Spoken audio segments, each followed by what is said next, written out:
সেজদা করা কার হক? আল্লাহর হক। সেজদা করে মাজারে। দোয়া করা কার হক?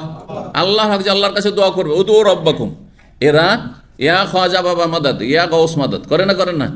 সুতরাং কেউ যদি কোনো পীর, যাদেরকে অলি বলা হচ্ছে, আসলে অলি কে? কোরআনে বলা হয়েছে, হাদিসে বলা হয়েছে ওলি, হ্যাঁ, সত্যিকারের ঈমান আর সত্যিকারের তাকওয়া। অলির জন্য পাকা কবরও লাগে না, বরং পাকা কবর আছে মানে সন্দিহান হইতে হয়। পাকা কবর কেন? তাই যদি তার দোষে হয়ে থাকে তাহলে অবশ্যই সে আল্লাহর ওলি না।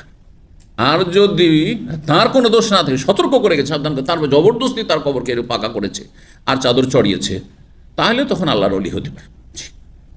তারপর দুনিয়া থেকে চলে গেছে, দেখিনি, আমি দেখিনি, আপনি দেখিনি, হ্যাঁ, সহি আকিদায় গেছে না ভ্রান্ত আকিদায় গেছে, যদি না জানা থাকে তাও সার্টিফিকেট দেওয়ার অধিকার নেই।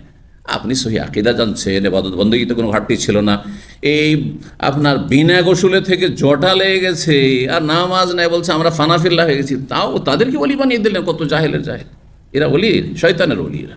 জি, যাই হোক, বলছিলাম যে কেউ যদি কোনো মাজারের, মাজারওয়ালার, পীরের, হ্যাঁ, শাহজালালের, বোস্তামির, বাইজ বোস্তামির, অমুকের তমুকের যদি কসম করে তো বড় শিরক হবে, ছোট শিরক নয়, কুফর, বড় কুফর, ইসলাম ভঙ্গ। জি।